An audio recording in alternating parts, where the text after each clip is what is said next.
नमस्कार दोस्तों। बिहार चुनाव आखिरकार संपन्न हो चुका है, लेकिन हमें खेद रहेगा जिस तरह का हमने बिहार चुनाव को आपके सामने प्रस्तुत किया, रिजल्ट जो निकला है वो बिल्कुल उसके विपरीत निकला है। महागठबंधन बुरी तरह से हार चुका है, मतलब एक तरफा हार जिसे हम बोलेंगे। कुछ फैक्टर्स आपके सामने रखूंगा जहां से आपको समझ आएगा कि क्यों महागठबंधन हारी है।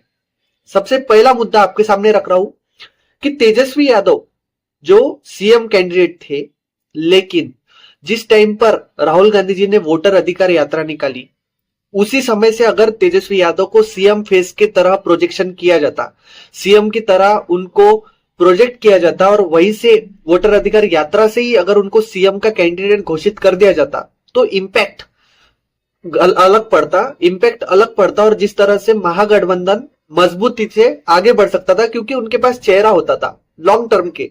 एकदम एन मौके पर अशोक गहलोत जी ने सीएम कैंडिडेट का घोषणा करी थी, वो कहीं ना कहीं एक बैक स्ट्रोक महागठबंधन का साबित हो सकता है।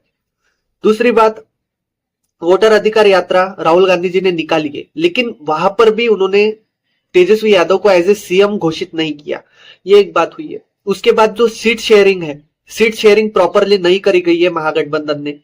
राहुल गांधी जी ने प्रॉपरली महागठबंधन को लेकर नहीं चला है, सीट शेयरिंग नहीं की है। 6 से 7 सीटों पर फ्रेंडली फाइट देखने मिली है हमें महागठबंधन के बीच में।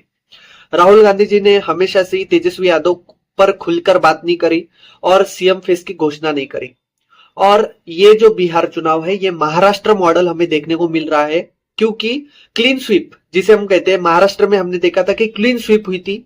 इंडिया गठबंधन पूरी तरह से हार चुका था, बुरी तरह से, मतलब वजूद के एकदम विपरीत हुआ था। वैसे ही बिहार चुनाव में भी अपोजिशन पूरी तरह से निस्तानाभूत हो चुका है, पूरी तरह से डिस्टिंक्ट, मतलब अंत के कगार पर हो चुका है। बहुत कम सीट मिल रही है और BJP as we said largest party बनकर उभरी है बिहार में। राहुल गांधी जी ने रोड शो नहीं किए हैं, राहुल गांधी जी बहुत लेट उतरे हैं रैलियां करने के लिए, जहां पर प्रधानमंत्री मोदी जी और नीतीश कुमार जी ने अपने रैलियां भी करी है और एक मंच पर करी है। और जहां तक हम बोलते हैं तो राहुल जी वोटर अधिकार यात्रा के बाद और तेजस्वी जी भी ग्राउंड से गायब हो चुके थे। जब चुनाव की घोषणा हुई तब आए, उससे पहले गायब हो चुके थे। और कहीं ना कहीं सबसे बड़ी बात, मीडिया। मोदी जी अगर बाहर गांव चले जाए, लेकिन मोदी जी के अब्सेंट नहीं महसूस होने देती है ये मीडिया। मीडिया प्रॉपरली हर बात को ग्राउंड जीरो तक पहुंचाती है, प्रॉपरली प्रचार करती है। एनडीए का, महागठबंधन का नहीं करती है प्रचार। एनडीए की हर एक बात, मोदी जी की हर एक घोषणा जमीनी स्तर तक पहुंचती है, क्योंकि मीडिया जो है वो सरकार के लिए काम कर रही है, इसलिए हम इसे गोदी मीडिया बोलते हैं।